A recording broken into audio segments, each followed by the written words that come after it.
Soy Gabriel Sandoval, residente de Cirugía General del Hospital Clínico de la Universidad de Chile y uno de los directores del curso Cirugía para Estudiantes de la Salud. Nos reunimos hoy en nuestra nueva versión del curso con la cuarta sesión, hoy la clase de trauma abdominal. Comenzamos con unas palabras de bienvenida del presidente de la Sociedad de Cirujanos, el vicepresidente de la Sociedad de Cirujanos, doctor Alejandro Campos. Bueno, buenas noches. Hoy, al igual que la semana pasada, estamos muy contentos y orgullosos en nuestro curso porque contamos con un tremendo exponente de trauma, así como la semana pasada tuvimos a la doctora Milena del Valle. Hoy día tenemos al doctor Pablo Tolino, que junto a la doctora del Valle son los mayores exponentes del manejo del trauma en nuestro país. Así que hemos tenido, entre la semana pasada y esta, vamos a tener a los top de trauma en Chile. Así que para nosotros es un tremendo orgullo en nuestro curso. Ahora, y como este curso está dirigido a pregrado y a estudiantes de la salud, no hay que confundir el cirujano de trauma con traumatología, porque me preguntaban el otro día si eran lo mismo, y no. Por ejemplo, para los que siguen la serie de Grey's Anatomy, es como Owen Hunt. Doctor Tolino es como el Owen Hunt, pero del Soto del Río. Es más o menos para los que entiendan mejor. Es un cirujano especializado en el manejo del trauma, así como la doctora del Valle, es la misma historia. Bueno, el doctor Otolino es un tremendo exponente del tema. Él creó el centro de trauma a nivel del Hospital del Soto del Río, que es uno de los más grandes, junto al que armó la doctora del Valle en el Hospital San Juan de Dios, y nos va a exponer un tema hoy día de gran relevancia, que es el trauma abdominal. Contamos con tremendos panelistas también que van a participar. La doctora Milena del Valle, que ya la conocen y que recibe una cantidad de aplausos de los estudiantes en el Instagram, tremendo, que nunca habíamos visto tantas felicitaciones. Está el profesor Atila Chendes, que es maestro de la cirugía chilena, que también nos acompaña todas las semanas. Está el profesor doctor Julio Yarmuch, profesor titular de la Universidad de Chile.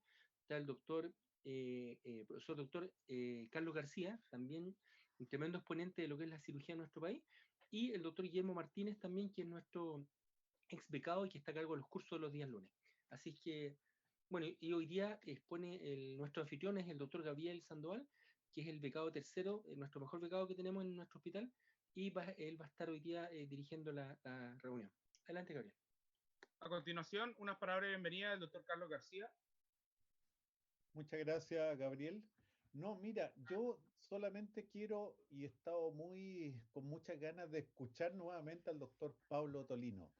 Y como nos deleitamos la semana pasada con Milena, que hizo una exposición fantástica sobre el manejo general del trauma, y hoy día algo que nos interesa mucho más y que siempre ha sido un desafío para mí y para todos los cirujanos y cirujanas que trabajan en servicio de urgencia, que es recibir estos pacientes que de repente llegan muriéndose y después de hacer algunas, incluso maniobras, incluso no quirúrgicas, el paciente tú lo ves mucho mejor y con mucha expectativa. Y el otro aspecto interesante hoy día que nos va a contar Pablo es cómo ha evolucionado el manejo del trauma. Yo cuando partí la beca y seguramente con el doctor Chende, antes se operaban todos los traumas. Trauma abdominal significaba cirugía y el paciente pasaba casi desde la entrada del servicio de urgencia a pabellón. El cambio ha sido radical. Pablo nos va a contar hoy día, nos va a explicar cómo se maneja en forma moderna el trauma. Así que solamente ansioso por escuchar esta gran conferencia que tenemos hoy día. Felicitaciones nuevamente a todos el comité organizador, encabezado por Alejandro, por Gabriel, por Guillermo Martínez, que hacen de este curso un verdadero regalo para todos los que nos gusta la cirugía en este país. Muchas gracias, Gabriel, y muchas gracias, Pablo, por aceptar esta invitación, y muchas gracias a todos los panelistas. A continuación, palabra de bienvenida del doctor Atila Chendes. Muy buenas tardes, queridas alumnas y alumnos. Es un agrado estar participando nuevamente en estas jornadas y me encanta ver este fantástico panel de los organizadores, que todos jóvenes con un tremendo esfuerzo e interés han organizado, hoy dedicado muchas horas para hacer esto que realmente sea un éxito, y eso es muy loable. Contamos además con el doctor Pablo Tolino, que afortunadamente ha hecho de un hogar definitivo nuestro país, y por eso aquí se acoge. Usted y yo somos todos migrantes, doctor. Así que Chile nos ha acogido muy bien. y eso es realmente emocionante. Pero quiero recordar una cosa. Chile siempre ha estado interesado en trauma. Para que los jóvenes que no saben, y también a muchos de ustedes, el primer país fuera de Estados Unidos en que se hizo el curso ATLS hace como más de 30 años fue Chile, gracias al doctor Ricardo Sonneborn, que fue, ¿no es cierto? Usted, el doctor Ottolino, no sé si se acordará, fue un gran líder de esto, y el American College of Surgeons de Estados Unidos nos encargó a nosotros, Chile, hacer el primer curso de trauma del ATLS, y creo que eso ha sido realmente un éxito. Más de 5.000 y tantos médicos han pasado por los cursos de trauma, por lo tanto tenemos unas nociones importantes, no así como el doctor Ottolino, pero sí tenemos esto. Y siempre nos ha faltado, esa era una falencia grande, un centro de trauma como en Estados Unidos. Pero eso requiere una infraestructura y dedicación de personas como el doctor Ottolino. Pero como digo, el ATLS ayudó mucho, mucho en Chile. Así que bienvenido, doctor Ottolino, entre nosotros. Muchas gracias, profe. A continuación, palabra de bienvenida del doctor Jaime Rapoport.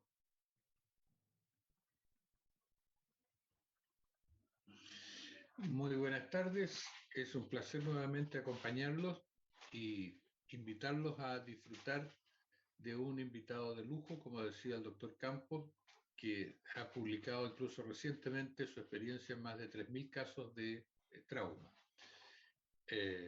Creo que deben aprovechar esta experiencia nacional y tener conciencia, como decía la doctora del Valle, de que en la primera atención del trauma el paciente se juega su chance y su oportunidad de éxito en el tratamiento. Así que no alargamos más esta introducción y se los invitamos a escuchar a nuestro invitado. Gracias, profe. A continuación, palabra de bienvenida del doctor Julio Yarmuch. Bueno, yo creo que está todo dicho. Doctor Ottolino estuvo en el hospital nuestro, en el Hospital de la Universidad de Chile, el año pasado o antepasado, en una conferencia muy, muy buena, que hoy día sé que va a repetir o va a mejorar. El tema, doctor, es que la doctora Milena le dejó la vara muy alta, entonces va a tener que enmerarse mucho para sobrepasarla, ¿ya? Si bien es cierto lo que dice Atila, es cierto, aquí en Chile se comenzó con el ATLS, nosotros tenemos una deuda permanente en la docencia de pregrado y posgrado con el manejo del trauma. Y algo de los programas de cirugía no está lo suficientemente desarrollado y nuestros becados, menos nuestros alumnos, tienen poca oportunidad de ver de verdad cómo se hace el trauma en un país desarrollado, ¿no es cierto?, que tiene todos los medios y los recursos para ello. Chile no tiene hospitales de trauma. Entiendo que están creando, digamos, adosados hospitales que se dedican a otra cosa, centros de trauma, pero eso no es un centro de trauma como se entiende en el mundo hoy día. Probablemente el doctor Ottolino también nos va a hablar de eso, así que muy bienvenido. Espero que todos aprovechemos esta tarde. Muchas gracias, profe. A continuación, palabra de bienvenida a la doctora Ana Milena del Valle. Bueno, primero que nada, saludos a todos. Un tremendo honor que me hayan invitado como panelista. Muy grato estar acompañada de tremendos cirujanos y tremendos maestros de la cirugía. Empecemos con la conferencia, ya está todo dicho y vamos a aprender trauma abdominal, comentamos y luego sacamos todos los detalles y podemos aprender todo. Así es que adelante y Pablo, nada, póngale nomás, nada. Vamos. Muchas gracias, doctora. Antes de empezar, se hará el sorteo de 2 cupos para el curso de cirugía menor impartido por la SOCHI y la Clínica Indisa para los asistentes de esta clase. El sorteo se realizará a las 21:30 aproximadamente mediante un link de Instagram. La clase de hoy es un tema universal a la medicina y a la cirugía, donde en medicina general y urgencias es esencial el manejo oportuno y multidisciplinario para disminuir la mortalidad de nuestras y nuestros pacientes. Tengo el honor de presentar al doctor Pablo Ottolino, cirujano trauma y emergencias del Hospital del Sotero del Río, director y fundador del curso Manejo Integral del Politraumatizado, director del curso DQT, Sociedad Panamericana de Trauma, quien nos brindará la clase de trauma abdominal. Como todas las semanas, el lector de las preguntas será un colaborador del curso y hoy nos ayudará en esta labor la doctora Francisca Viñuela, alumna de 4º año de Medicina de la Universidad Católica, quien dirigirá la sección interactiva. Adelante, doctor Ottolino. Bueno, ante todo quiero agradecer a todos ustedes, al comité organizador y a este equipo maravilloso de personas jóvenes. Aquí hay las dos vertientes. Hay grandes personas con experiencia de las cuales hemos aprendido muchísimo, que son todos los maestros que nos acompañan y toda esa gente joven que ha impulsado estas actividades que realmente representan lo mejor que ha dejado sin duda alguna esta pandemia. Bueno, sin más preámbulo, me corresponde hablar de un tema que se llama trauma abdominal. Y efectivamente, cuando uno intenta hablar de trauma abdominal es un tema muy, pero muy extenso que voy a tratar y sobre todo tomando en consideración la audiencia de personas en formación, pues digamos, a dar unas pinceladas de cuáles son los puntos más importantes a considerar en el manejo de esta patología. Mi conflicto de interés es esto, ya lo habían dicho, fundador y director del curso Manejo Integral del Politraumatizado, del cual voy a hablar muchas de las cosas que desarrollaré durante la presentación. Entonces, empecemos precisamente con generalidades del trauma abdominal y qué mejor manera de empezar hablando un poco de estadística. Y esta es, digamos que una de las estadísticas más grandes a nivel mundial acerca de reportes de trauma. Este es el National Trauma Data Bank, que pertenece al Colegio Americano de Cirujanos y que cuando analiza la posición que está el trauma abdominal como región corporal afectada por el trauma, la vemos que está en el 7º lugar, pero si nosotros nos damos cuenta y pulimos un poco esa representación, vemos que si agrupamos las entidades por regiones anatómicas, es decir, miembros inferiores y superiores en una sola, cabeza y región facial en otra, vemos cómo la afección de trauma abdominal sube al 5º lugar. Entonces, la primera reflexión a tomar en consideración en este caso es que, sin duda alguna, el trauma en la región abdominal es una lesión frecuente y que debemos tener siempre en consideración. El punto número 2 importante es el mecanismo de trauma. Y el mecanismo de trauma muchas veces nosotros lo hemos menospreciado porque no le damos la importancia que realmente representa en el contexto del paciente con trauma y en el contexto precisamente del paciente con trauma abdominal es bastante importante. ¿Por qué? Porque sin duda es la clave para identificar en muchos de los casos hasta el 90% de las lesiones o predecir cuáles van a ser las lesiones que tiene ese paciente y sobre todo alertar a quien está tratando a este paciente de posibles traumas ocultos. Entonces, a grandes rasgos, la clasificación del trauma abdominal en cuanto al mecanismo, pues reviste una dicotomía que todos ustedes conocen. Es decir, una parte de trauma cerrado y otra parte de trauma penetrante, que siempre existe una proporción que va a estar inclinada hacia el trauma cerrado prácticamente en todas las latitudes. Entonces, aquí lo importante y que quiero que quede no es el número 68, 70, 70 y tanto de trauma abdominal cerrado o la contraposición de trauma penetrante. Aquí lo que quiero que quede es la proporción que existe. Vamos a recibir más trauma cerrado que trauma penetrante. Y a su vez, ese trauma penetrante puede ser dividido en trauma penetrante por herida por arma de fuego o herida por arma blanca, que como veremos a continuación, tiene una connotación distinta. Ahora, desde el punto de vista clínico, ¿por qué es importante que yo sepa que el trauma abdominal se divide en en cerrado y trauma penetrante? Porque en líneas generales, el trauma penetrante, en el caso de la región abdominal, en el 90% de los casos va a requerir una resolución quirúrgica. Pensemos entonces eso. Y en contraposición, el trauma cerrado, apenas el 10% de esos pacientes son los que realmente requieren una resolución quirúrgica. Es decir, el tratamiento en estos casos, en la mayoría de los casos, es conservador. De 10 personas, entonces, que vamos a recibir en la urgencia con un trauma abdominal penetrante, sea un balazo en el abdomen o una herida penetrante por arma blanca, el 90% de ellos, de 10, 9 van a requerir una resolución quirúrgica. En tal sentido, la segunda acotación importante, y para que tengan ustedes presentes, es que el trauma abdominal es quirúrgico hasta no demostrar lo contrario. Vamos entonces a formular la primera pregunta. ¿Cuál es el órgano más frecuentemente lesionado en trauma abdominal cerrado? 1, hígado, 2, asas delgadas, 3, vaso, 4, colon. Tienen 10 segundos para contestar.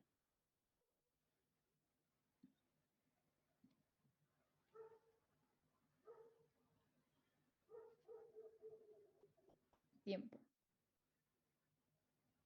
Muy bien. Entonces, tenemos aquí una relación bastante importante. El vaso es la primera opción para todos ustedes y están en lo correcto. Sin duda alguna, en el contexto de trauma cerrado, la lesión esplénica es la más frecuente seguida de la lesión hepática. Entonces, nos estamos orientando a qué es lo que vamos a encontrar en el contexto de un trauma abdominal cerrado, es decir, predominantemente lesión de víscera maciza. Ahora pasamos a la segunda pregunta. ¿Cuál es el órgano más frecuentemente lesionado en trauma abdominal cerrado? 1. Perdón. Penetrante. Ya. Penetrante. ¿Cuál es el órgano más frecuentemente lesionado en trauma abdominal penetrante? 1, hígado, 2, asas delgadas, 3, vaso, 4, colon. Tienen 10 segundos.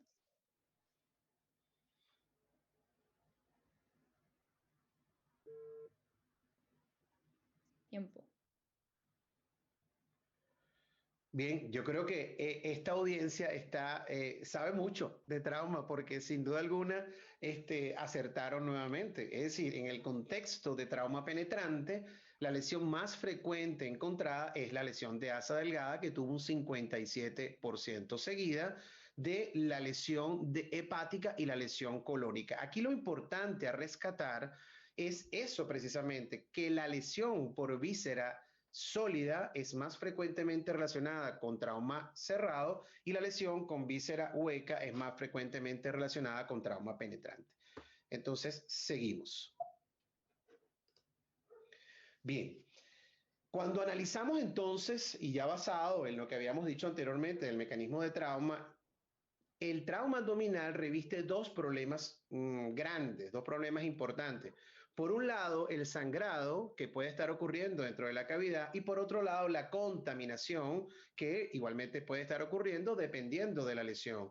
Como lo dije anteriormente, tampoco es exclusivo que en un trauma cerrado no exista una lesión de víscera hueca o viceversa. Por supuesto que puede haber, pero la estadística se orienta más hacia uno y hacia otro. Es así como el problema del trauma en el sentido del sangrado lo vamos a ver en más relación en aquellos pacientes que tienen lesiones de víscera sólida y lesiones vasculares abdominales. Y por otro lado, el trauma, la contaminación va a estar mucho más relacionada con aquellos pacientes que tienen lesiones de vísceras huecas. Entonces, tenemos que tener en mente esto siempre. ¿Qué es lo que sangra dentro de la cavidad abdominal? Lesiones de vaso, como lo ven, el de hígado, perdón, como lo ven allí en ese video, prácticamente una lesión destructiva a nivel hepática. Vaso, los mesos, que son también importantes, los mesos de las asas también representan una fuente de sangrado importante, y hacia el retroperitoneo, de lo cual vamos a hablar, pues las estructuras vasculares que van a estar contenidas allí y las estructuras de órganos sólidos como es el riñón. ¿Y qué es lo que contamina? Bueno, ténganlo presente, y esta lámina es precisamente para recordarles esto. Las lesiones de estómago, esófago, duodeno, yeyuno, ilion, colon, recto e inclusive las lesiones de vejiga. Entonces, fíjense cómo cuando hablamos de trauma cerrado, la proporcionalidad en este estudio que hicimos nosotros está dada por aquellos órganos sólidos, como ustedes muy bien lo respondieron en la pregunta anterior. Así pues, la lesión dependerá del mecanismo de trauma. Punto número 3, piensen entonces, si tengo un trauma penetrante, ¿qué es lo que probablemente me puede estar condicionando una lesión en ese paciente? Y si es un trauma cerrado, ¿qué es lo que me puede estar condicionando? Pasamos entonces y le vamos a dar un poco de cabida al sangrado, porque sin duda alguna representa el problema principal en estos pacientes, y de hecho está establecido que el shock hemorrágico representa el 40 y hasta el 50% de las causas de muerte por trauma. Después, y como muy bien lo dijo Ana Milena en la clase pasada, del traumatismo craneoencefálico, el sangrado en el paciente con trauma es lo que lo va a matar. mucho más rápido. Y no es menospreciado el sangrado que puede ocurrir dentro de la cavidad abdominal, como lo ven acá, y lo que uno se puede encontrar como cirujano al abrir un paciente que tenga un problema de sangrado a nivel intraabdominal. Y también es importante recordar aquella clasificación de la hemorragia en aquella hemorragia no compresible y hemorragia compresible. La compresible, es decir, esta última es la que ocurre a nivel de las extremidades, en la cual no hablaremos mucho en esta oportunidad, sino vamos a darle un poco de importancia a la hemorragia no compresible, que es la que ocurre precisamente en el torso del paciente, incluyendo tórax, incluyendo abdomen y retroperitoneo, que son realmente los dos espacios que tengo que pensar que hacia dónde debo dirigir todo mi arsenal en el contexto de trauma abdominal. Y la manera de presentación, como lo vimos anteriormente, puede ser de esta manera: trauma en el torso, ya sea penetrante o cerrado, con estigmas de trauma, y los estigmas de trauma me van a orientar a la probable lesión, como vamos a ver más adelante.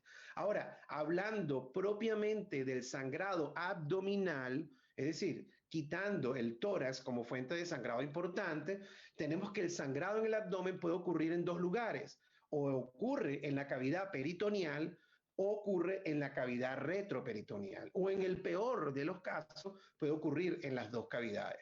¿Y cómo ustedes creen que puede representarse esto desde el punto de vista quirúrgico? Bueno, cuando uno entra a quirófano, si el sangrado es libre en cavidad, podemos tener un escenario como este, como el que vieron en el video anterior, que es relativamente frecuente, o si es que el sangrado es retroperitoneal, podemos ver un gran hematoma a nivel retroperitoneal. Lo habitual o lo más frecuente es que existe una correlación entre ambos. Ahora, la pregunta aquí interesante es: ¿yo puedo determinar que el paciente tiene un sangrado, ya sea en la cavidad abdominal o en la retroperitoneal? Ya vamos a hablar con respecto a eso, y quiero que inicialmente hagamos una pregunta que tiene referencia con respecto a la topografía de la cavidad abdominal. Así que vamos a leer esta siguiente pregunta. ¿Cuál es el límite superior en el área anterior del abdomen? 1. Séptimo espacio intercostal. 2. Línea imaginaria que cruza por los dos pezones.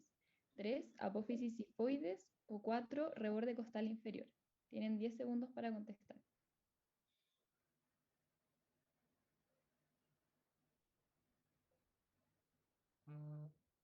Tiempo.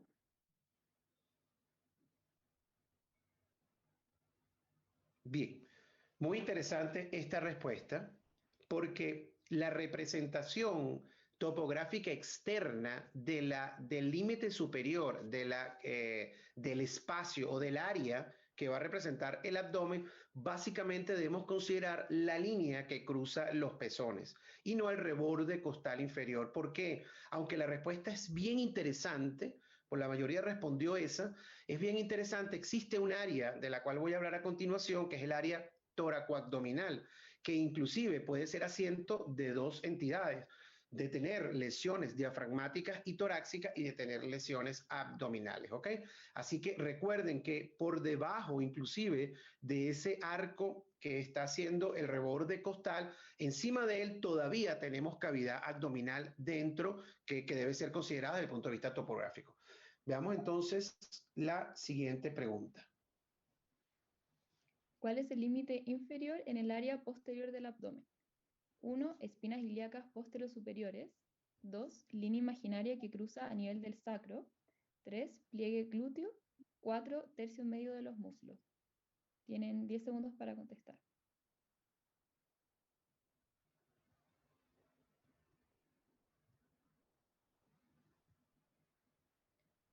Tiempo. Muy bien. Entonces, la mayoría de ustedes contestó la línea imaginaria que cruza a nivel del sacro, y pudiera tener lógica esto, pero les voy a decir que hoy en día el área abdominal, la porción posterior del área abdominal está determinada por lo que es el pliegue glúteo, y ya se los voy a demostrar en la siguiente imagen.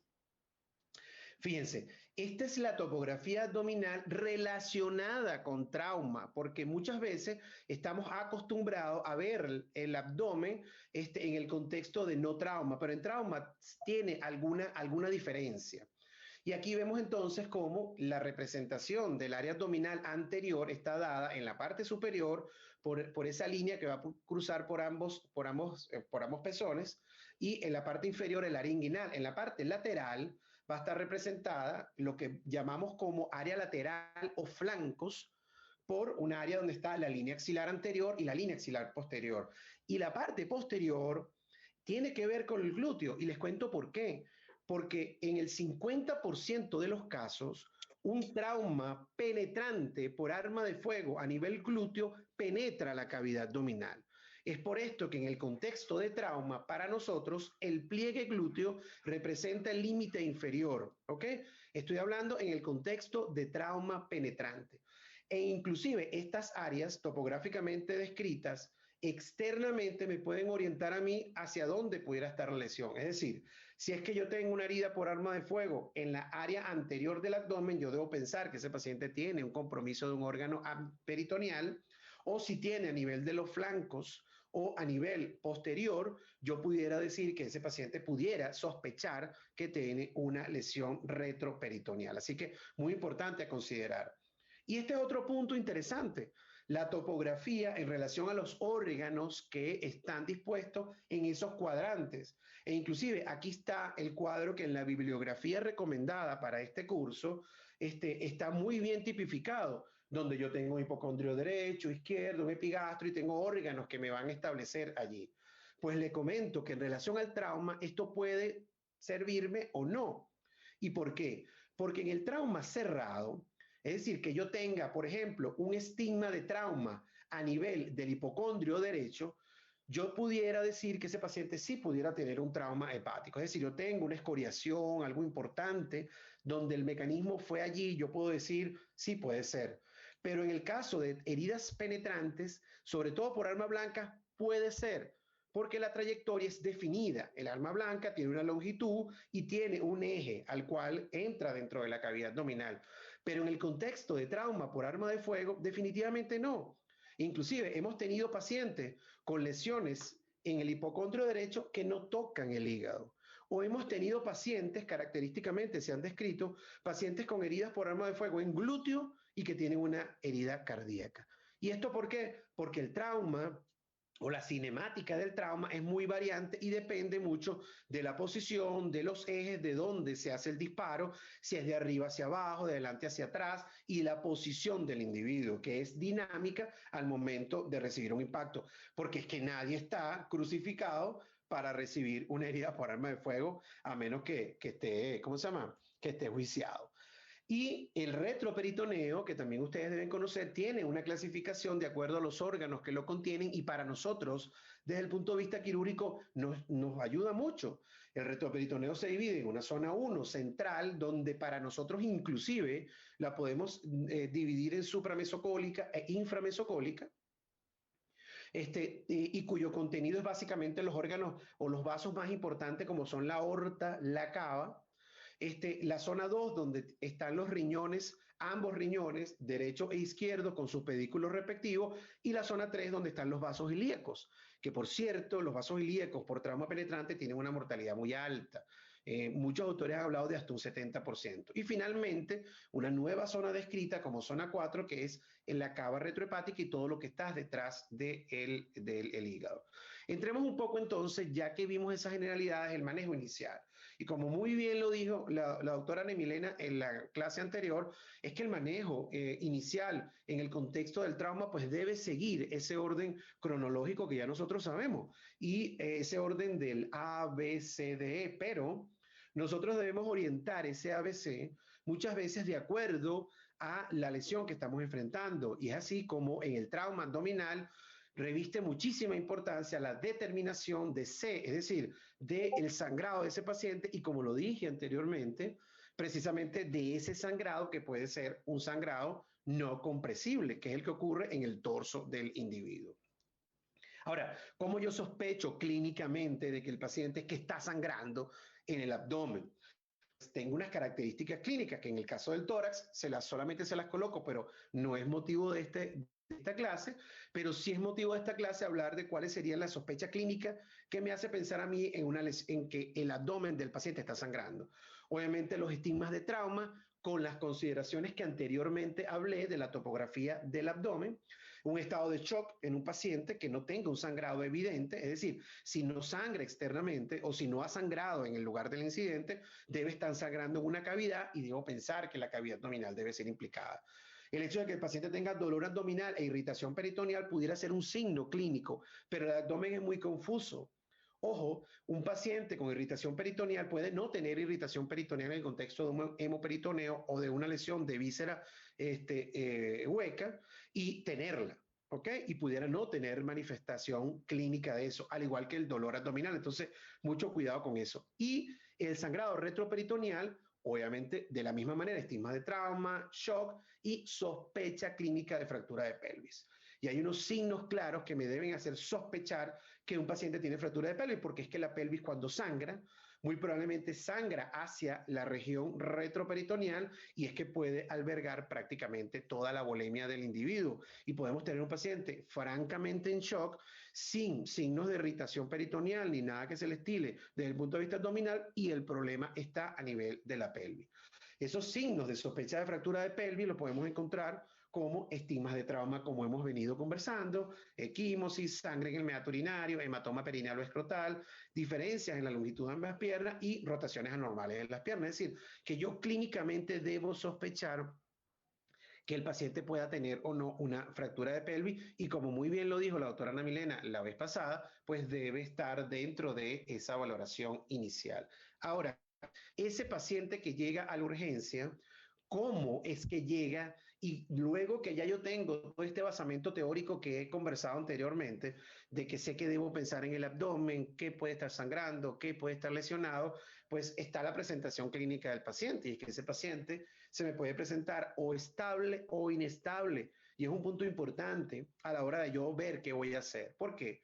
Porque el paciente estable es aquel paciente que sin duda alguna me permite a mí establecer un patrón de seguimiento y un patrón de estudios que me van a orientar a ver cuál es la lesión que tiene y cuál es el procedimiento que yo voy a hacer sobre él. A diferencia del paciente que está inestable, que requiere una atención quirúrgica de inmediato y si bien requiere o no cirugía, tiene que ser visto por el cirujano que esté de turno en su hospital. Así que aquí la pregunta es para muchos de ustedes que van a estar probablemente en regiones, en hospitales que son más pequeños, es ¿qué voy a hacer yo con este paciente de acuerdo a la inestabilidad hemodinámica? Si es que yo estoy en un centro que tiene cirujano, que tiene todos los materiales, pues inestable, yo tengo que correr ese ABC y obviamente interconsultar de manera inmediata al cirujano porque es el que va a tener la decisión. Y como vimos anteriormente, ¿se acuerdan que hablamos de que el trauma abdominal es quirúrgico hasta que no se demuestre lo contrario? Pues tenemos que tener en mente esa situación. O si el paciente está estable, yo le voy a realizar estudios. ¿Y para qué yo voy a realizar estudios, por ejemplo, en un paciente que tiene un balazo en el abdomen? Ustedes dirán, bueno, es que realmente sí sé que lo tengo que operar, porque el 90% se tienen que operar.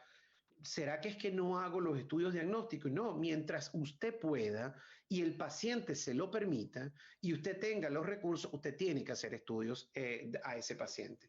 Y dentro de ¿cuáles son los objetivos de esos estudios? Bueno, optimizar el nivel de atención, disminuir las lesiones inadvertidas y suprimir los errores diagnósticos. Es decir, usted va a afinar más el diagnóstico y el tratamiento de ese paciente. Y con respecto a ello, tengo la siguiente pregunta. Con respecto a los estudios de diagnósticos en un paciente con trauma abdominal, ¿cuál de los siguientes enunciados es falso? 1. El FAST puede hacerse en la evaluación primaria. 2. La TAC es ideal para la determinación de lesiones retroperitoneales. 3. El lavado peritoneal ha perdido utilidad hoy en día. 4. La radiografía de abdomen es el estudio ideal en un trauma de abdomen. Tienen 10 segundos.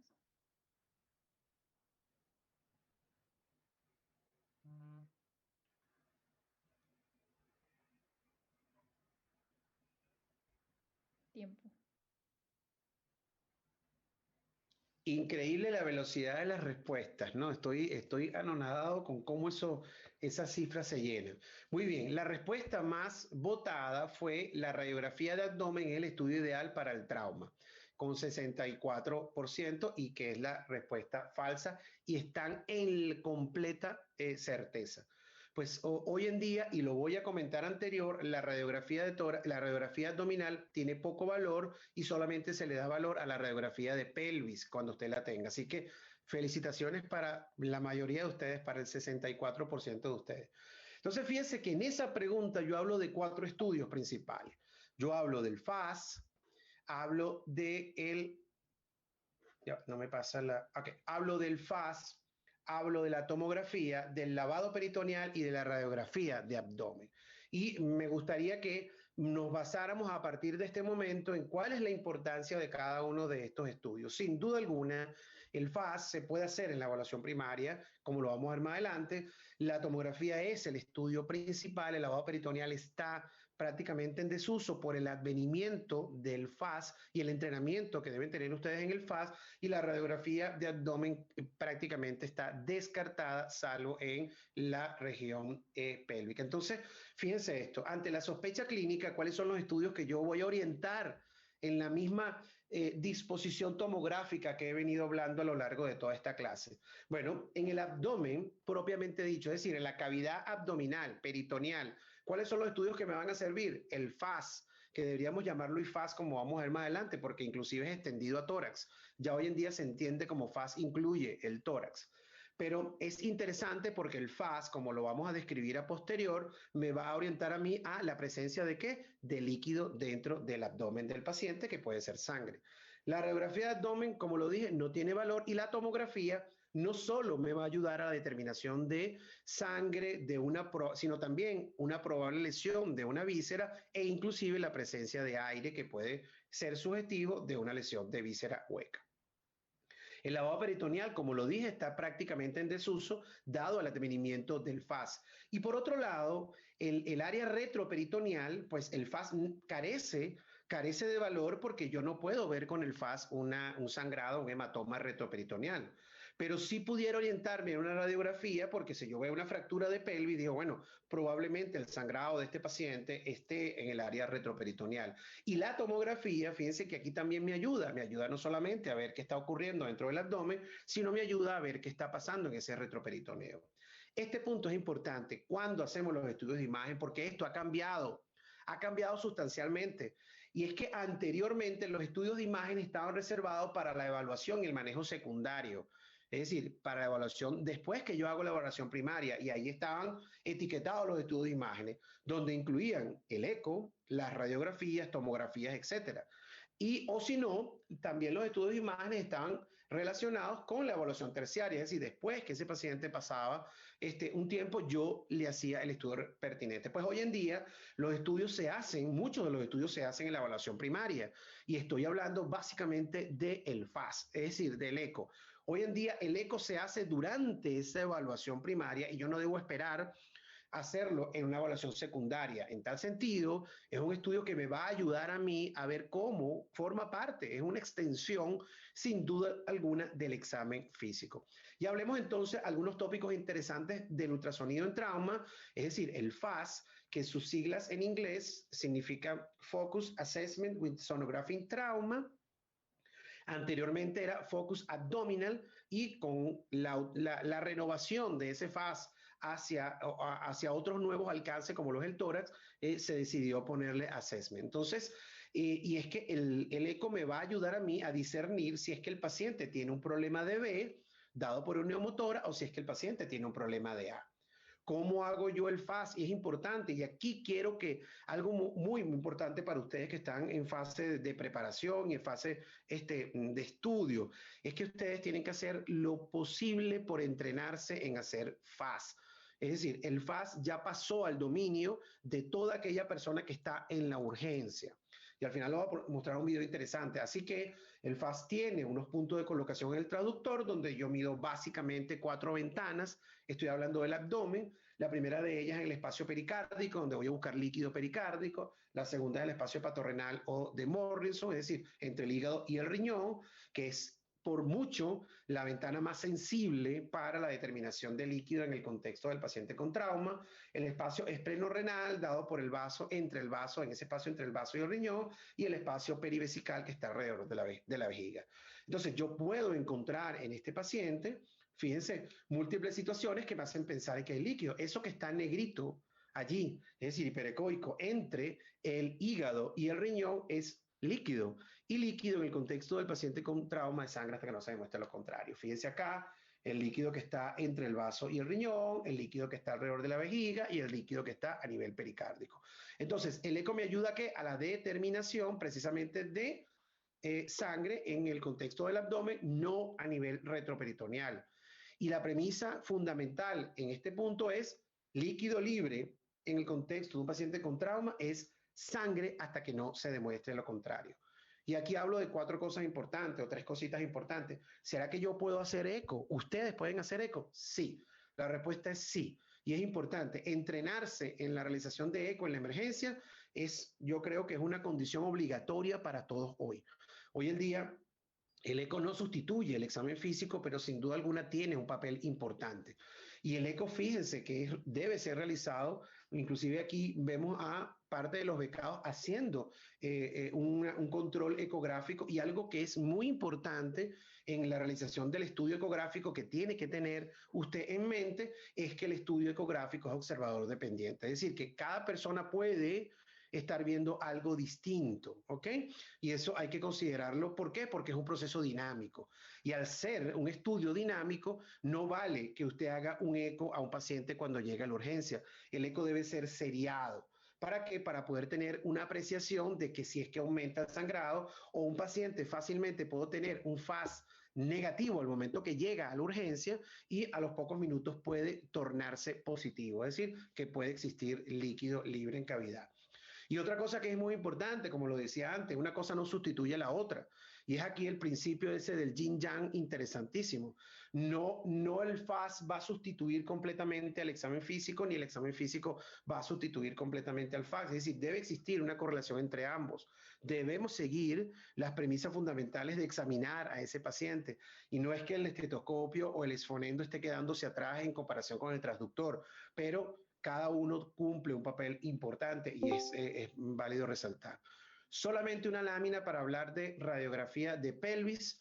En aras del tiempo solamente le voy a comentar que nosotros usamos una regla mnemotécnica para la evaluación de la lesión del trauma de pelvis en el contexto de trauma, donde vemos lo que hemos llamado cabeza de hormiga, donde el cuello es la sínfisis del pubis, la cabeza de la hormiga es la circunferencia pélvica y las antenas son las sacroilíacas, que son los lugares que a mí me interesan como cirujano que pudieran estar o condicionar un sangrado importante en el paciente con trauma. Y los invito a que vean un video en mi canal de YouTube donde explico con detalle cómo es la interpretación de la radiografía pélvica, que en aras del tiempo no lo voy a colocar acá. Pasamos a un punto importante y el último estudio al cual quiero comentarles, que es la tomografía. ¿Por qué la tomografía? Porque la tomografía representa hoy en día el punto cardinal para la atención al paciente con trauma. Es decir, puede significar una diferencia magistral el que usted tenga o no el estudio tomográfico. ¿Por qué? Porque es que la tomografía me puede ayudar a mí a la apreciación de un problema cráneo-cervical, torácico, abdominopélvico. Es decir, yo puedo hacerle un escaneo completo al paciente, puedo utilizarla con y sin contraste, e inclusive hoy en día existen claramente protocolos establecidos para la utilización del protocolo tomográfico convencional, donde tengo yo varias fases, es decir, le hago al paciente una fase sin contraste, arterial, venoso tardío, o una fase que hemos llamado split bolus, que es una tomografía en la urgencia, que nosotros tenemos el protocolo para rodar este tipo de tomografía, que es en el paciente inestable, pero eso es otro punto para conversar y no quiero confundirlos. Pero sin duda alguna la tomografía ha venido a formar parte importante en la atención al trauma. Y tan importante es que sabemos que tenemos un FAST para el manejo sonográfico, y también tenemos un Focus Assessment CT, es decir, por tomografía del paciente con trauma, y que esa tomografía también podemos utilizarla en 2 momentos de la atención del paciente con trauma, ya sea en el momento de la evaluación primaria o ya sea en el momento de evaluación secundaria. Recordar entonces que existe un protocolo que no sería FAS, sino FACS, de la atención al paciente. ¿Y qué hemos hecho nosotros? Usted dirá, bueno, es que yo tengo el tomógrafo, pero necesito saber cómo leer o necesito un imagenólogo para leer.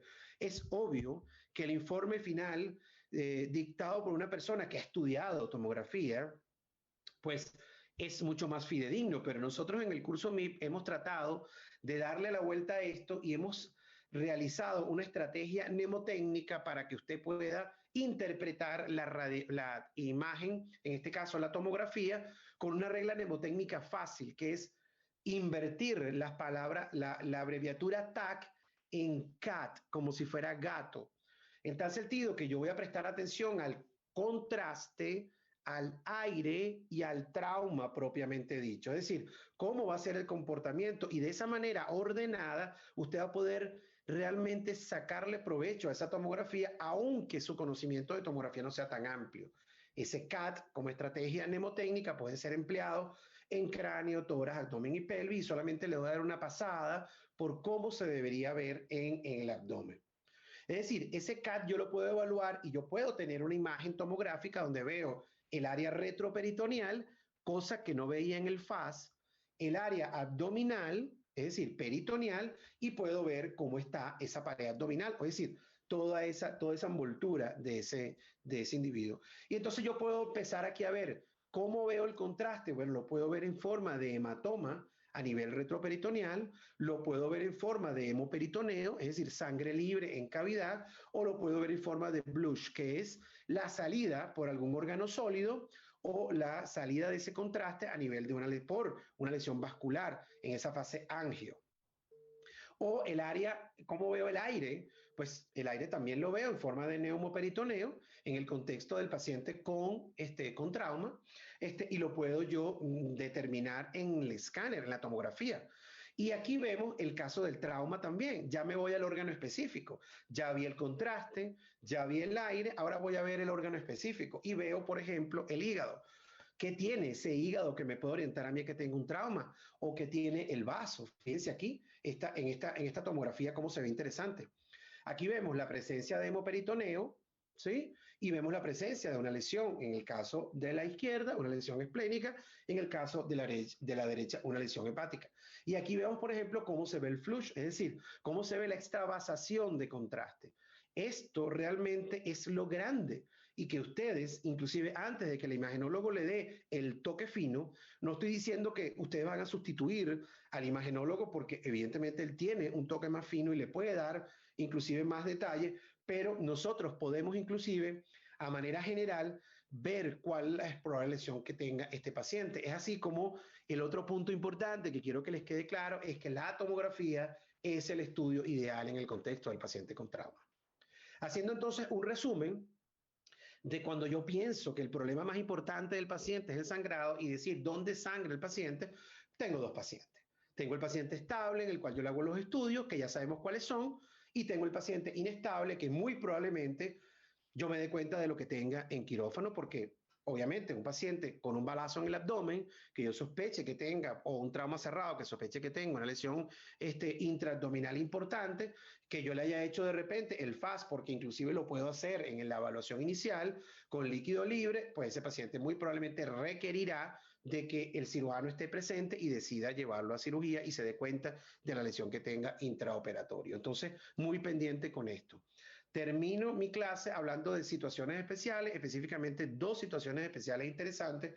Una es esta, cuando le llega un paciente y que probablemente les va a llegar, un paciente viscerado, es decir, un paciente que tenía un trauma abdominal, habitualmente por arma blanca y que llega con exposición de los intestinos. Y aquí entro entonces en una pregunta interesante.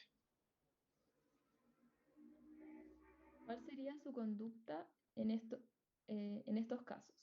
1. Solo introduzco el contenido a la cavidad abdominal. 2. Introduzco el contenido a la cavidad abdominal y suturo la piel. 3. No hago nada y llamo al cirujano. 4. Coloco un apósito húmedo sobre las asas y llamo al cirujano. Tienen 10 segundos.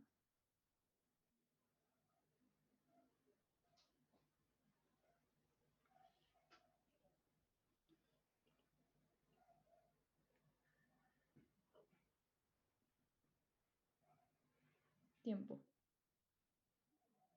Bueno, una maravilla de respuesta. 91% de ustedes colocó un apósito húmedo sobre las asas y llamó al cirujano. Eso es lo que hay que hacer. Pretender introducir estos elementos dentro de la cavidad abdominal, pues pudiera ser un error. Aquí el cirujano tiene que tener una conducta inmediata. ¿Y cuál es la conducta real que yo tengo con este paciente?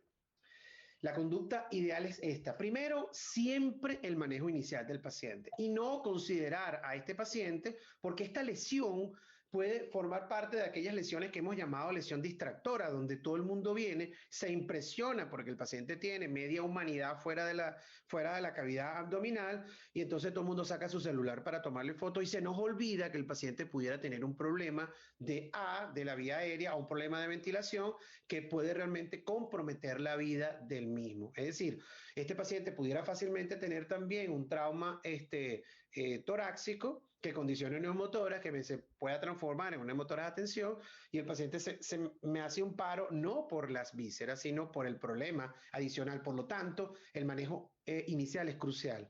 Cubrir con apósito húmedo, no intentar la introducción y que quede claro que la reducción debe ser realizada en un ambiente controlado por un personal capacitado. Aquí vemos, por ejemplo, fíjense la característica de estas asas intestinales que están muy congestivas y que la salida a través de la herida condiciona un estrangulamiento del meso y un compromiso vascular de esas asas, además de lo que pudiera causar de punto de vista de contaminación. Y ven acá cómo se ve claramente esas asas, cómo salen por ese defecto abdominal que dejó el arma blanca. Fíjense cómo se ve acá. Y eso pudiera ser una connotación, es decir, que tengan un problema de compromiso de asa o que tengan un compromiso intestinal, digamos, de contaminación. Fíjense, este paciente que llega a la urgencia producto de una herida por arma de fuego, por escopeta, proyectiles múltiples, donde vemos claramente no solamente la evisceración de las asas, el estómago, etcétera, por un gran defecto, sino que también vemos la cantidad de lesiones de asa delgada que puede tener producto de la misma herida. Y estos pacientes, además del approach, es decir, del abordaje por cirugía abierta, también inclusive podemos brindarle una evaluación laparoscópica para evaluar este tipo de lesiones y corregirla. Y la otra situación es esta, cuando usted recibe un paciente con lo que hemos llamado empalamiento, o en este caso, con un elemento agresor in situ. Y aquí volvemos a hacer entonces otra pregunta. ¿Cuál sería su conducta en estos casos? 1. Solo retiro el cuchillo de la cavidad abdominal. 2. Retiro el cuchillo de la cavidad abdominal y suturo la piel. 3. No hago nada y llamo al cirujano. 4. Trato de inmovilizar el cuchillo y llamo al cirujano. Tienen 10 segundos.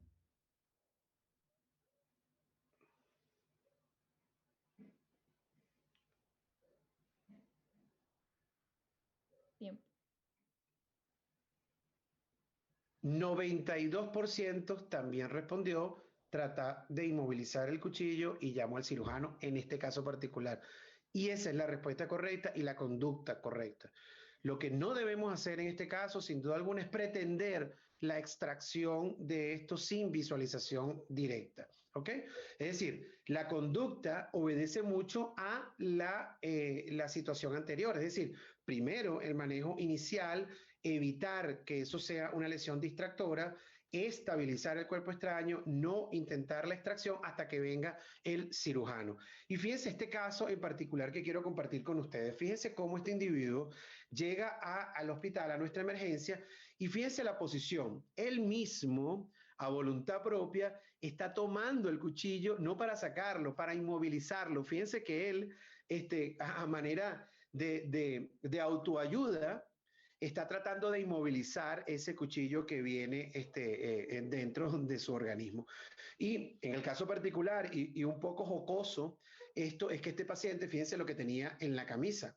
Es decir, nos está incitando, aquí no dice take it easy, nos está incitando a que nos calmemos ante esta situación. Ahí está el agente agresor y aquí vemos un ejemplo típico de cómo este paciente se lleva a mesa operatoria, paciente que está completamente estable y bajo visión directa, en este caso por la laparoscopia, se hace la extracción del mismo y se completa una evaluación de la cavidad abdominal. Fíjense lo importante que es esto, ¿ok? Ahí está la extracción de este agente agresor. Para culminar, ¿qué nos vamos a llevar para la casa en el contexto de trauma abdominal? Uno, es una lesión frecuente en trauma, es decir, que debemos esperar a que nos llegue en cualquier momento un paciente con trauma abdominal, sea cerrado o penetrante, más frecuente que nos llegue cerrado que penetrante. Segundo, el problema más importante de este paciente es que tenga una lesión que condicione sangrado. Tercero, el trauma abdominal es quirúrgico hasta que no se demuestre lo contrario y eso debemos tenerlo en mente. Cuarto, el FAS debe realizarse en la evaluación inicial.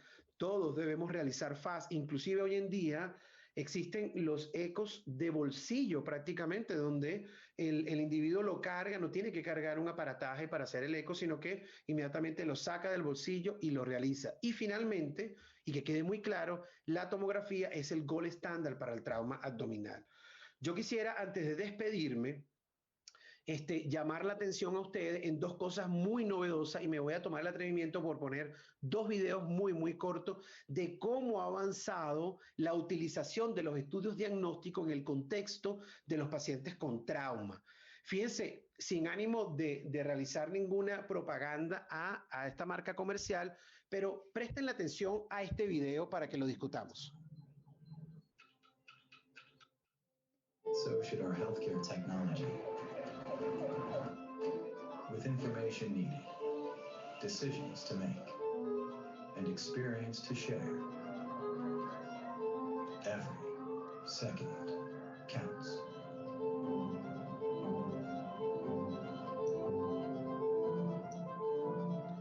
Fíjense quién está haciendo el estudio ecográfico. Integrated teleultrasound enables real-time communication, remote collaboration, confidence. Perdón por la publicidad, no me están pagando nada por esto, pero fíjense lo importante. Inclusive el eco ya salió del hospital, el eco lo está haciendo un prehospitalario y ese prehospitalario se comunica con la persona que está ahí y le puede decir el paciente va con líquido libre o el paciente tiene un neumotórax. Fíjense lo importante. Y por último, les voy a mostrar este video que es, digamos que la cumbre, es una reanimación en un paciente que llega con trauma en una sala en Japón. Y fíjense esto, qué interesante.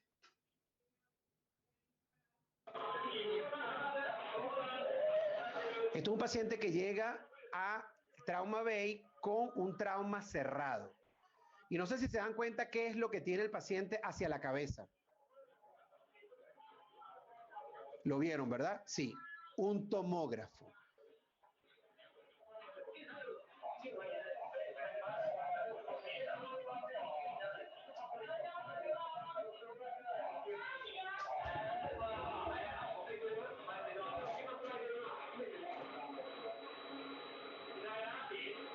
Es decir, a los 5 minutos del arribo, en este centro de trauma tienen un tomógrafo en el área de reanimación, es decir, en el Trauma Bay. Y fíjense, inmediatamente determinan qué es lo que tiene ese paciente porque le hacen un escáner completo.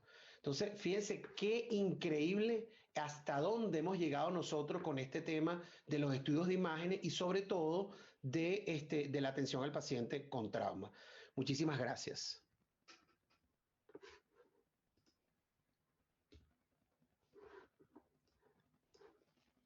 Felicito y agradezco al doctor Pablo Tolino por esta muy interactiva, concisa y docente presentación, donde realizó un verdadero compendio sobre el trauma abdominal con las claves del manejo de este. A continuación, damos la palabra al profesor Atila Chendes, doctor Julio Yarmuch, doctor Jaime Rapaport, doctor Alejandro Campos, doctor Carlos García y doctora Ana Milena del Valle para los comentarios y luego 2 preguntas de la audiencia al doctor Pablo Tolino. Bueno, doctor Tolino, ha sido una clase magnífica desde el punto de vista docente, muy académica y realmente hemos aprendido todos. La enseñanza que yo saco, doctor, de esto es que cuando uno ordena, hay un problema, pero lo ordena desde el punto de vista de secuencia de manejo, las cosas andan bien. Y eso se adquiere por 2 maneras. Primero, por estudiar lo que está publicado y segundo, por la experiencia.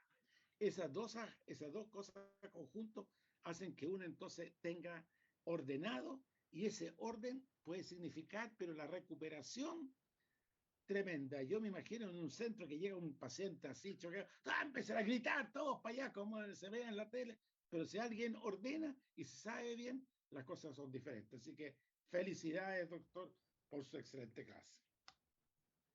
Gracias, profe. Doctor Yarmuch. Hoy día, como todos los martes, hemos recordado cosas que sabíamos, pero también hemos aprendido cosas nuevas. Y eso es muy bueno, es bueno seguir aprendiendo. Yo quería hacerle una pregunta, doctor, y quería hacerle un desafío. Primero el desafío, un artículo para la revista Chilena de Cirugía, un update sobre este tema. Yo soy el editor de la revista y siempre estamos tratando de conseguir artículos de gente importante como usted. Y la pregunta es la siguiente. Cuando yo hacía turno hace muchos años, llegaba una persona con una herida por arma blanca en el abdomen y uno le metía el dedito. ¿Eso tiene algún rol hoy día todavía o no? Buena pregunta, doctor, porque sin duda alguna sí pudiera tener que alguien que tenga experiencia, porque lo importante no es meter el dedo, sino saber exactamente qué es lo que está pasando, si es que hay penetración o no a la cavidad abdominal. En este advenimiento del avance de la atención al trauma, lo que muchas veces procuramos es que si hay duda diagnóstica es hacer una laparoscopia, porque uno mete la óptica y enseguida ve si es que realmente penetró o no ese peritoneo a la cavidad abdominal. Así que digamos que el siguiente paso para esto es el estudio laparoscópico. Ahora, algo importante, doctor, que si la lesión está a nivel de los flancos, difícilmente me va a ayudar a discernir qué probable lesión pueda tener. O si está en el área tóraco-abdominal, en muchas veces, y torácica, perdón, proscrito totalmente. Porque usted puede generar un neumotórax en un paciente que no lo tiene. Entonces, pero sí es pertinente, doctor Julio. O sea, usted puede, si tiene la experiencia de decir, bueno, pudiera haber penetrado o no a la cavidad abdominal, sobre todo cuando tiene recursos limitados. Gracias, doc. A usted. Doctor Jaime Rapaport. Y me uno a las felicitaciones al, ¿cómo se llama?, al brillante expositor, y destacar algunos conceptos que él enumeró y sistematizó en forma brillante. La persona que va a estar en la sala de emergencia va a tener que tomar decisiones rápidas. Va a tener que decidir paciente se opera, no se opera. Y eso lo va a poder hacer en base a esta brillante sistematización. Pero quería recordar un detalle que puede ser útil para los colegas jóvenes. Si usted sospecha que en una contusión abdominal o en un trauma abdominal puede haber lesión de vaso, hay que tener presente que el vaso puede tener lo que se llama ruptura en dos tiempos. Puede inicialmente tener un hematoma subcapsular contenido, y esto puede en el curso de la evolución romperse y causar un shock hemorrágico grave. Desgraciadamente esta situación le pasó a uno de nuestros maestros, precursor de la cirugía de trauma, de la cirugía de urgencia, el profesor Alfredo Gac, que en un accidente tuvo una contusión, fue visto en un hospital tipo C, le dijo a la persona de turno, tengo una contusión de vaso. La persona de turno le dijo, usted es paciente, no es doctor, y cuento corto, falleció en pocas horas. Es importante que cuando uno piense que hay una lesión de vaso, esta puede evolucionar en el tiempo y estar muy atento a lo que va pasando. Y en esto el ECOFAST repetido puede ser un elemento de gran ayuda para ir discerniendo qué es lo que pasa. Congratulaciones, doctor Ottolino, magistral su sistematización, y ojalá que estos conocimientos lo puedan poner en práctica las futuras generaciones y salvar muchas vidas. Gracias. Muchas gracias. Doctor Campos. Bueno, yo le quiero dar una vez más gracias a Pablo, siempre es muy cooperador con nosotros, y gracias hoy día por esta tremenda presentación. Tuvo 1800 asistentes, es muy motivadora para todo el público que tenemos. Hay que pensar que el público nuestro, estudiantes de pregrado de distintas carreras de la salud, que al ver todas estas imágenes de esta clase, que son una clase que tiene imágenes muy llamativas, muy gráficas, que como les decía, muy motivadora. Entonces, pucha, es un placer ver una clase así. Así es que con 1800 asistentes, como te digo, Pablo, así que ha sido todo un éxito. Me queda una duda nomás en el video japonés que mostraste, Pablo, que me fijé que cuando hacen el escáner, los operadores no se protegen, no tienen delantal. No sé si lo tenían antes o no, pero no sé que se ponen algo encima y no usan lentes plomados. Yo trabajo con rayos con geografía y es un detallito que hay que reír. Parece que tenían bajo el delantal o no, hay que ir con la duda. Pero bueno, nuevamente te felicito, Marce, Pablo, y es espectacular tu clase. Súper, tan espectacular como la doctora Milena del Valle, que nos deleitó la semana pasada. Muchas gracias. Gracias, Alejandro. Doctor Carlos García. Bueno, felicitar, Pablo, porque hiciste realmente una clase tremendamente docente, tremendamente didáctica. Y hay que ir uniendo todas estas cosas, ¿no es cierto?, en algo bien concreto, porque yo me acuerdo, y el doctor Yarmucha ahí lo dijo, hace muchos años atrás nosotros compartíamos esto de hacer turnos en urgencia y tener práctica, ¿no es cierto?, con 22 horas en el día en otra unidad que se dedica a otra cosa, qué sé yo. Pero tú y Milena nos han mostrado en las clases de la semana pasada y esta, y sobre todo en un curso que tuvimos el fin de semana con el doctor Chende, que es sobre imagenología y cirugía. A la idea que voy es que el cirujano de trauma, la cirugía de trauma es una subespecialidad quirúrgica más. Es una subespecialidad en la cual hay que desarrollar habilidades que a veces son habilidades bastante duras de las personas, como por ejemplo tomar decisiones muy rápido, ir pensando en muchos escenarios al mismo tiempo para ver cuál va a ser la evolución de ese paciente, pero también saber ecografía, como lo mostraste tú en el ECOFAS, saber interpretar una tomografía, lo grosero de una tomografía, Exactamente. ¿no es cierto?, que se vea el pseudoneurisma en el segmento 5 del hígado, sino que identificar el Blatch, como tú bien lo dijiste, saber cuándo no operar al paciente, que es tan importante como saber cuándo operarlo, y por supuesto que saber manejar las complicaciones de todas estas traumas que habitualmente suceden en estos pacientes. Acuérdate que, para recordarle también a los alumnos, los pacientes pueden morir a la hora, pueden morir en las 24 horas, pueden morir un mes después, producto de las complicaciones a veces de tratamientos que son mal llevados inicialmente.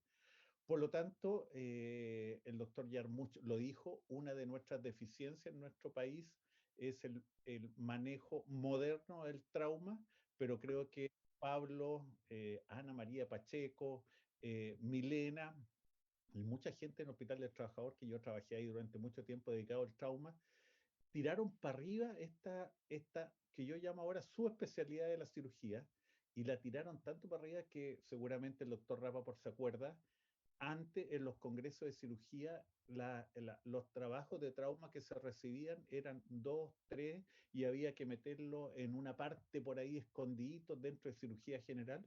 En cambio ahora haces un curso de trauma dentro del congreso y es la gran estrella. Por lo tanto, y eso se lo debemos a Milena, a Pablo, a Ana María Pacheco, que le han puesto tanto interés en elevar el nivel de la cirugía de trauma en este país, que es realmente impresionante. Y por supuesto que se han introducido muchos conceptos, que la cirugía, el control de daño, el REBOA últimamente, que son todos conceptos tan innovadores, tan nuevos, y que seguramente van a salvar una cantidad de vidas en el futuro bien aplicadas, que nos va a llamar a todos la atención. Así que, Pablo, felicitaciones, bonita clase, excelente clase, docente la clase, y muchas gracias por venir a nuestro país y quedarte y formar y ayudar a elevar, ¿no es cierto?, el nivel de la cirugía de trauma en nuestro país. Gracias, Pablo. Gracias a ustedes. Doctora Ana Milena del Valle. ¿Ahí se escucha? Sí.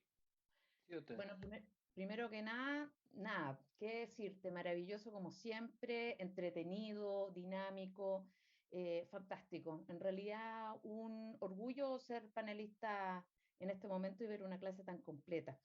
Ahora, hay algunas cosas que me encantó que dijo cada uno de los maestros que tenemos acá de panelistas. Primero que nada, el trauma es una subespecialidad. En trauma está absolutamente todo normado, todo está escrito y descrito cómo yo debo trabajar, cómo yo debo enfrentarme al paciente. Además, el trauma, bueno, en el caso de los que somos cirujanos de trauma, ayuda a una cosa muy importante en el cirujano, que es mantener la calma, la serenidad. Tomar decisiones rápidas, tomar decisiones seguro, tomar decisiones tranquilos. Cuando ustedes se enfrenten a un paciente con trauma, lo más importante es que conserven la calma. Siguiendo el ABCD del trauma no van a tener ningún problema, sabiendo reconocer las lesiones letales que vimos la semana pasada, lo que tiene que hacer usted con el trauma abdominal en este caso, no saque el cuchillo, ponga una gasa, ponga una compresa húmeda en la evisceración, si es una evisceración de epiplón, si es una evisceración de intestino, ponga una gasa más grande, traslade, maneje el shock, sepa qué suero dar y con tranquilidad. Si usted lo sabe hacer tranquilo, sin gritos, organizado, pausado, va a andar extraordinariamente bien su paciente. Entrénese. Como muy bien dijo el doctor Ottolino, aprenda a hacer IFAST. Es maravilloso. Bueno, ahí el doctor mostró Philips, pero tiene Sonosite, B-Scan, una cosa que son maravillosas, que se unen todos los transductores a tu celular, a un iPad, es una cosa maravillosa, no es tan caro, es caro, pero no es tan caro.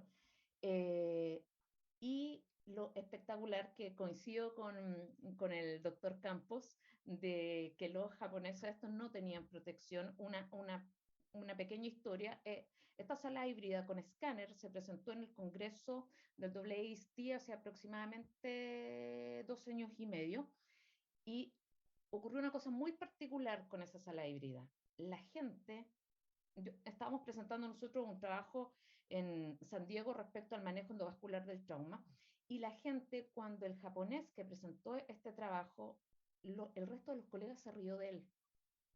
Se rió de tener un escáner en la unidad de emergencia, porque el escáner no es que esté junto a la camilla, sino que se abren unas puertas atrás y el escáner avanza desde atrás hacia adelante para hacer el barrido entero del paciente. Y la gente se rió de lo que presentó. Y eso es importante para todos los que hacemos trauma y todos los que hacemos cirugía y queremos hacer algo nuevo. En un principio se pueden reír de nosotros. En un principio, cuando inventamos una idea, se pueden reír, decir que es ridícula, decir que es tonta. Los sueños, como están ustedes, ya sean becados o sean internos, les pueden decir, eso no lo vas a lograr nunca, no seas tonto, cámbiate. Imagínense ese japonés que se rieron de él. Y miren lo que está ahora. Todos soñaríamos con tener algo así en un box de reanimación. Hay ciertos cirujanos, y con orgullo digo, el doctor Ferrá modificó totalmente una técnica a nivel mundial, y ahora es reconocido a nivel mundial. Y en su momento dijeron que era tonto, no se hace. Megan Brenner postuló el RIBOA en un tremendo congreso, se hacían filas para comentar y destruir la presentación de Megan Brenner sobre el RIBOA. Y ahora ¿quién es la reina del RIBOA a nivel mundial? Sigan sus sueños, organícense, capacítense y van a llegar lejos. Y a los que quieran hacer trauma, totalmente bienvenidos, y en lo que podamos apoyarlos, fantástico.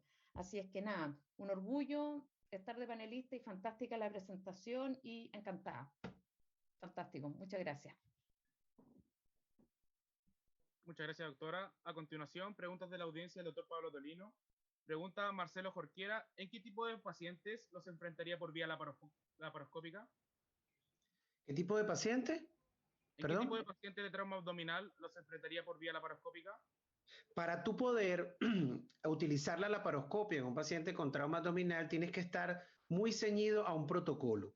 Nosotros en el hospital tenemos un protocolo muy estricto, e inclusive la primera condición sine qua non para llevar un paciente a utilizar este método es que esté estable hemodinámicamente.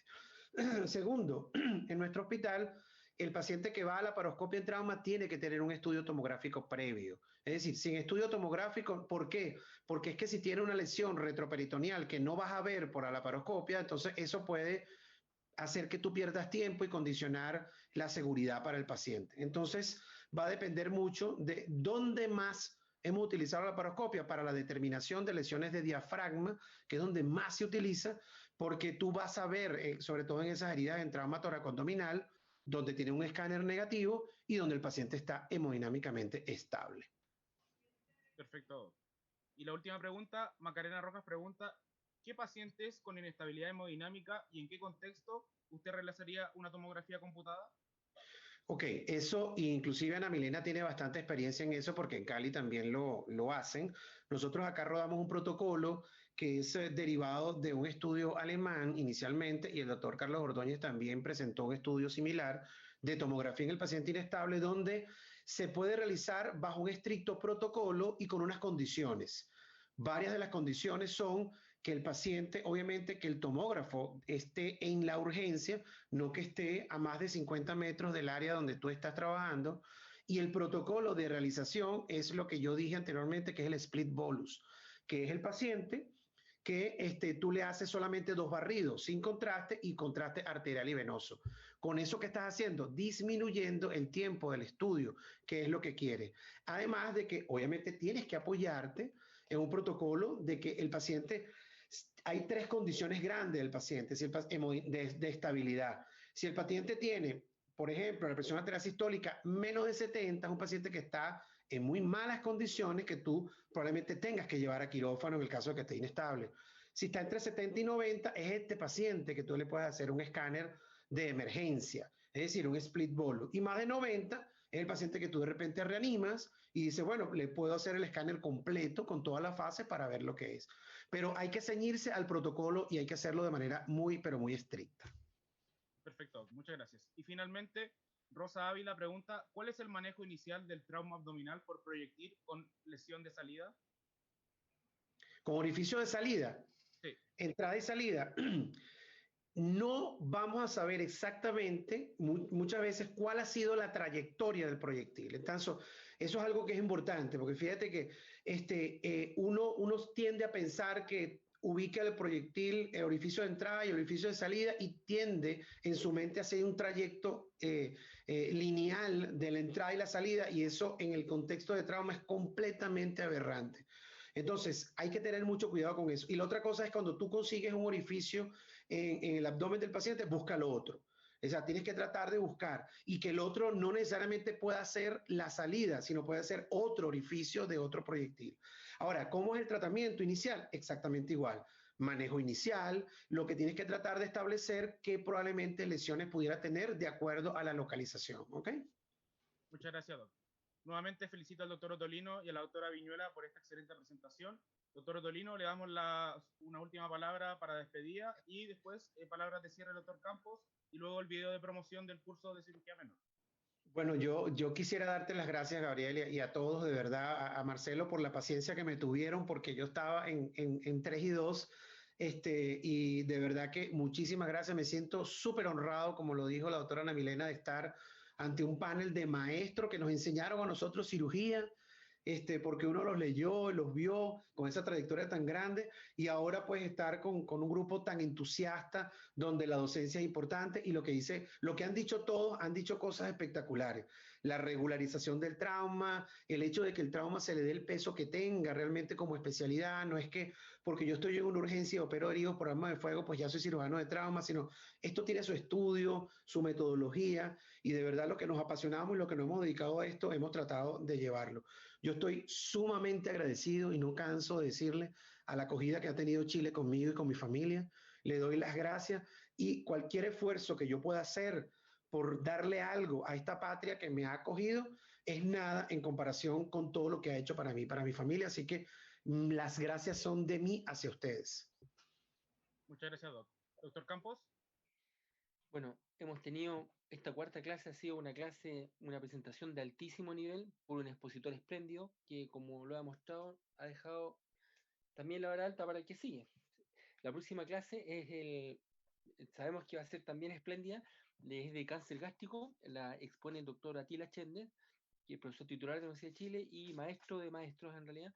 El profesor Chender reconocido a nivel nacional e internacional por el tema de cáncer gástrico, así que también va a ser una clase de altísimo nivel. Muchas gracias, Pablo. Realmente tú, al igual que Milena en este tema del trauma, nos tiene a todos muy impresionados porque además de todo lo que han hablado, que en realidad es una verdadera subespecialidad, se requiere mucha destreza técnica y conocimientos muy claros y precisos de lo que es la cirugía y cómo realizar los procedimientos. Así que te aseguro que de los asistentes, de los 2000 asistentes que hay hoy día, muchos van a seguir el camino de ustedes. Así que creo que ha sido muy motivadora, muy gráfica y una presentación espectacular. Y como te decía, profesor Chende, el doctor García y los demás, estamos agradecidos. Nuestro país, desde que tú te hayas quedado con nosotros, va a ser un plus para la educación quirúrgica chilena, sobre todo lo que es el manejo del trauma. Así que gracias, Pablo, por permanecer en nuestro país. Muchas gracias, Doc. A continuación mostraremos el video de promoción del curso de cirugía menor.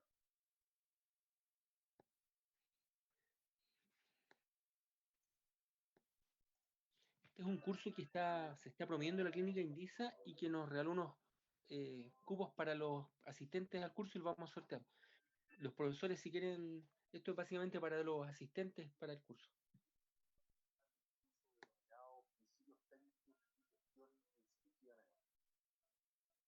Este es un curso que tiene tres objetivos fundamentales. El primero es proporcionar conocimientos y principios básicos en el manejo de la cirugía menor ambulatoria, capacitarlos en la adquisición de destrezas y algunas habilidades técnicas teóricas en el manejo de heridas, suturas, materiales que se ocupan para ello, y entregar herramientas que permitan mejorar la gestión administrativa en pabellones de cirugía menor y procedimientos. La cirugía menor tiene real importancia, por eso es el motivo de este curso. Tiene importancia porque es altamente frecuente, se hacen suturas menores y cirugía menor en todo Chile todos los días. Es competencia de los servicios de urgencia, como también de patologías crónicas y electivas, y tiene una gran gama de procedimientos que se pueden solucionar con cirugía menor. Si estos procedimientos de cirugía menor son realizadas cumpliendo algunos requisitos, como es algunos principios técnicos quirúrgicos correctos, enseñándoles detalles y algunos trucos de ellos, entregándoles seguridad al paciente, esto se traduce en un mejor pronóstico tanto de la enfermedad como incluso mejor pronóstico cosmético a largo plazo. Esta cirugía menor es competencia de muchas profesiones, dentro de ellos los médicos, sin lugar a dudas, y los médicos generales son los reales grupo de profesionales que tienen que estar capacitados para poder solucionar estos problemas, porque hay muchos CEFAM, muchos policlínicos, muchos hospitales tipo 3 y tipo 4 en Chile que deben manejar esta patología, algunas especialidades médicas, urgenciología y enfermeras y matronas. Las enfermeras y matronas son unas grandes administradoras de los servicios de salud y de estas unidades, de tal forma que nos pareció razonable acoplarnos a ellas en esta capacitación. Es transversal a muchos servicios de urgencia, muchos CEFAM, tanto públicos como atención de salud privada. El equipo docente está constituido por el suscrito, quien es el director de este curso, el doctor Gonzalo Campaña, jefe de servicio de procedimientos ambulatorios y pabellones de cirugía menor de Clínica Indisa, profesor asociado de la Facultad de Medicina de la Universidad Andrés Bello y presidente actual de la Sociedad Chilena de Coloproctología.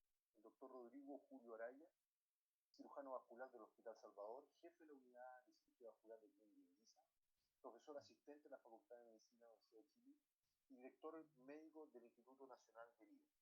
El doctor Cristian Salas del Campo, cirujano vascular del Hospital Salvador y de la Clínica Las Condes, jefe de la unidad de cirugía vascular del Hospital Salvador, vicepresidente de la Sociedad Chilena de Cirugía Vascular y médico del Instituto Nacional de Herida.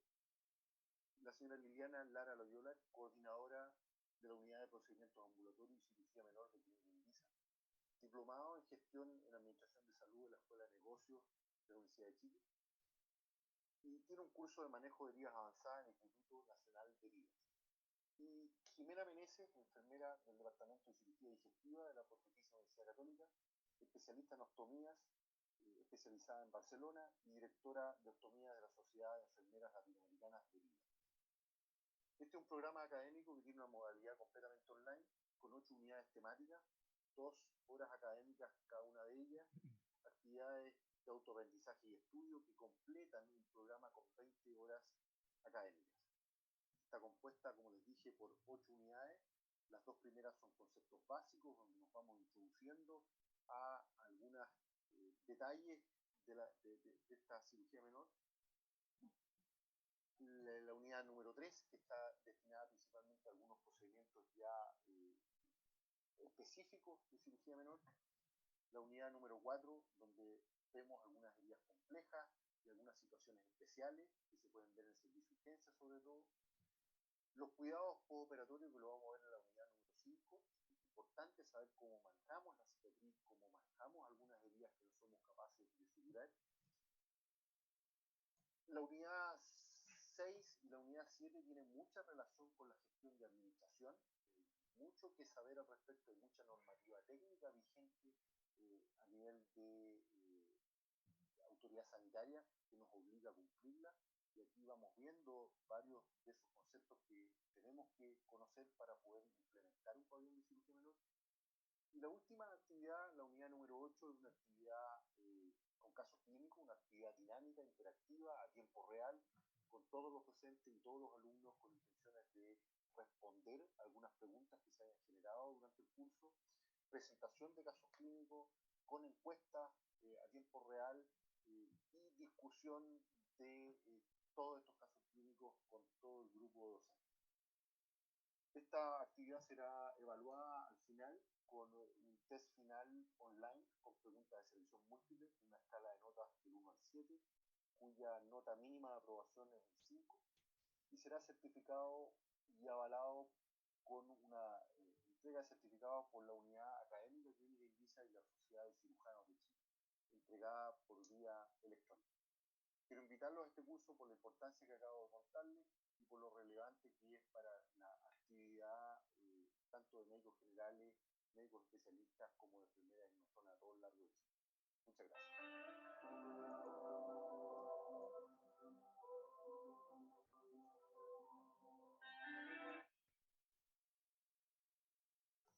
Les recordamos el tema de la siguiente clase, cáncer gástrico, que será realizada por el doctor Atila Chendes, donde invitamos a realizar el capítulo número 17 del libro Cirugía en Medicina General. Muchas gracias de nuevo por su altísima participación. Muy buenas noches, que tengan muy buena semana.